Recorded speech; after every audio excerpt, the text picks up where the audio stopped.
Greetings, Nick with Sweetwater here, and today we're going to be taking a quick look at the latest member of the popular Marshall Studio family of amps, the Studio JCM 900 High Gain Dual Reverb. This 2-channel 20-watt tube amp is available as either a head or as a 1x12 combo. And it joins the other members of this fine 20-watt Marshall Studio line. And they are the Studio JTM, the Studio Vintage, the Studio Classic, and the Studio Jubilee. And just like its siblings, it's built in the Marshall factory in Bletchley, England. Plus, in keeping with the Studio Series MO, these two amps are compact versions of their much bigger and older 100-watt and 50-watt brothers in the JCM 900 High Gain Dual Reverb series of yesteryear. And in keeping with that truth, the tone circuit remains true to the original, exactly true, as does the internal spring reverb.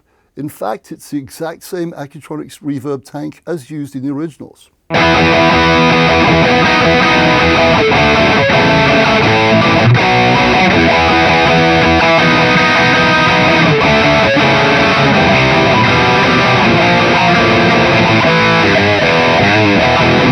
And in keeping with the usual Marshall tube amp MO, the guitar input on the head is on the right as you look at it, and then the controls run from right to left. On the combo, however, everything is flipped, so the guitar input is on the left, and the controls run from left to right. Also, just so you know, the speaker in the combo is the Celestion G1275 because that's what the original High Gain Dual Reverb amps were voiced on. And talking of speakers, unfortunately, at the time of filming this video, we're totally sold out of all Marshall Studio 2x12 cabs. Because of this, I'm running the Studio 900 head into a Mesa Cab Clone IR with the vertical 2x12 loaded with vintage 30s as my IR of choice. Why do I hear you ask? Because the Marshall SC212 Studio Classic loaded with the Celestion G12 V-type speakers would have been my preferred cab of choice.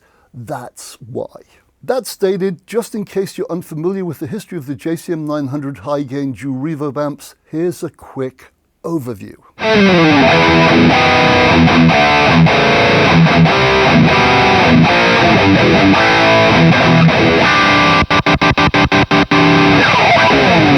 The JCM 900 amps were unleashed on the world in 1990 and were Marshall's response to all the modifications that were being done on JCM 800 and Super Lead amps. People were adding more gain and effects loops, so Jim and his crew decided to do the exact same thing. The result was the JCM 900 series, and the most popular amps in the line were the High Gain Dual Reverb offerings. And, as their name implies, the High Gain Dual Reverb variant had 2 channels, reverb, and a lot of gain on tap.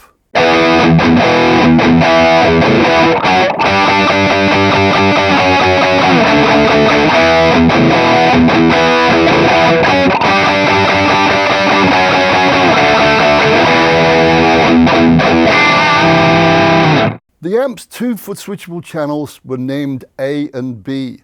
The gain control on channel A went to 10, but the one on channel B went to a Nigel Tufnell approved 20.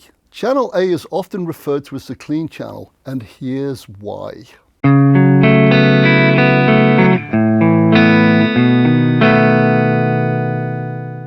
Very pretty, very clean. And that was with the gain control set to about 12 o'clock. That said, when I crank channel A's gain, I get this.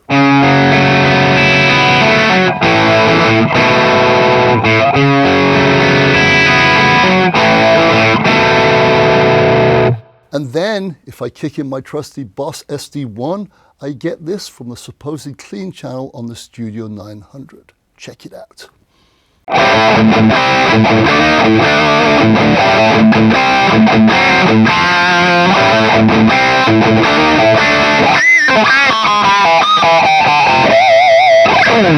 So, in summary, channel A can either be a really good clean channel or a really good crunch channel as well. Plus, it can be used as a really good pedal platform too. While the majority of JCM 800 loving metalheads didn't like the 900s, they sold like those proverbial hotcakes, especially the High Gain Dual Reverb offerings. 900s also appeared on numerous stadium stages all over the world throughout the 90s. Famous players who used these amps back in the day included Dave Navarro of Jane's Addiction, Billy Gibbons, early Oasis, Rise Against, Ted Nugent, Def Leppard, Brad Whitford of Aerosmith, Bruce Kulick of Kiss, early Foo Fighters, and many, many more.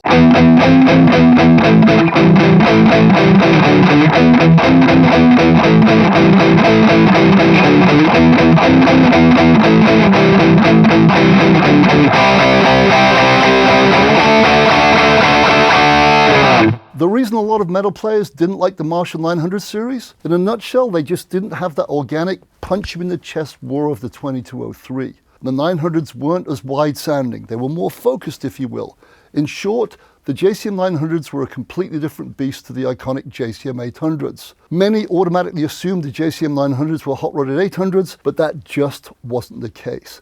They were their own distinct, unique animal. I wasn't a huge fan of the JCM 900s when they first came out either. Until that is, I recorded with a high-gain dual reverb head and discovered just how well it sits in the mix. Thanks to its narrower focus, it wasn't fighting for space with the bass or kick drum. Nice. In fact, for this very reason, I've met a lot of producers, engineers, and session players who regard the high-gain dual reverbs as a great utility tool for recording. So, taking that truth into account, while the 900s certainly aren't as iconic as the Marshall JTM, Plexi, 800 or Silver Jubilees, the inclusion of the 900 high-gain dual reverb in Marshall's studio range makes a lot of sense because it is a studio range.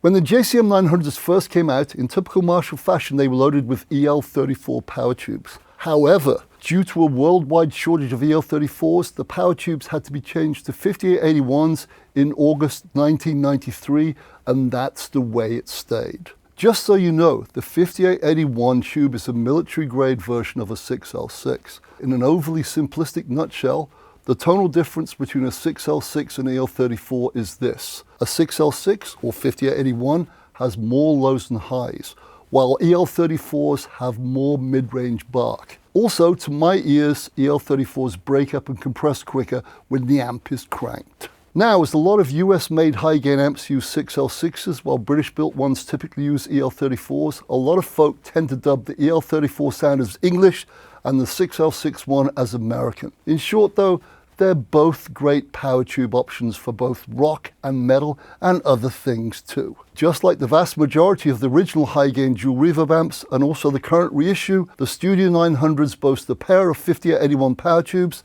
and a trio of 12AX7s.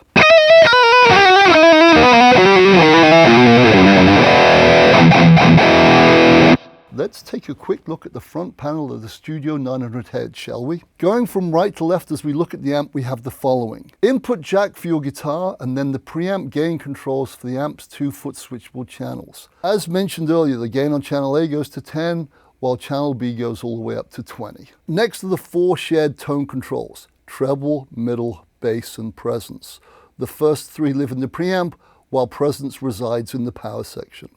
Next, we have the master volume and reverb controls for each channel, A and B. To the left of that is an LED channel B on push switch, which lights up when B is selected, either manually or via the foot switch.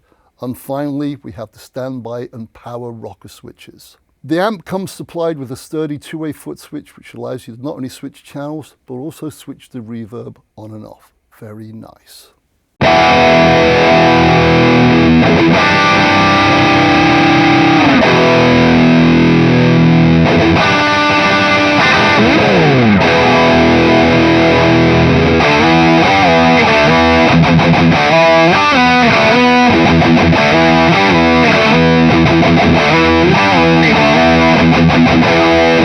Front panel tour done, let's go around the back and take a look at the rear panel next. Going from left to right, we have the following. 5 speaker outputs which cover the usual impedance options. Then we have the series effects loop section, which has send and return jacks plus a level control. Next to that are 2 line output jacks, one direct and the other recording compensated. Next is the input jack for the aforementioned supplied foot switch, followed by a very useful 3-way output level switch, and finally the mains input. The 3-way output switch is labeled high, mid and low. High is the full 20 watts, mid is 5 watts, and low is less than 1 watt. The low 1 watt option is new to the Studio 900 and isn't present on the other Studio offerings.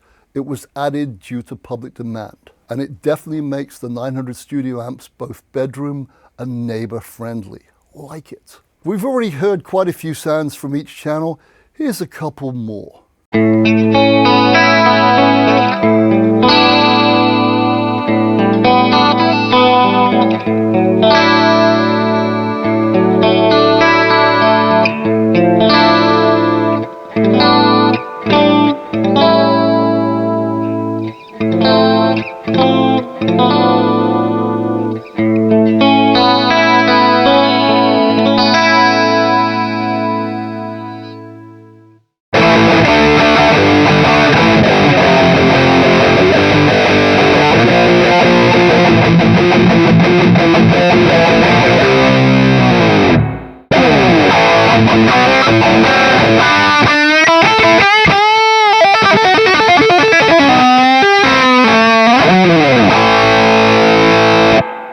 And there you have it, the Marshall 900 Studio Head and Combo. As mentioned earlier, this amp is a truly great utility tool for recording, and therefore, in my opinion, a logical and very worthy addition to Marshall's popular UK-built Studio series of amps. For more information on this product or any other of Marshall's fine offerings, please go to sweetwater.com, or better still, call your always helpful and oh so friendly Sweetwater sales engineer. Thanks a lot for watching. Cheerio.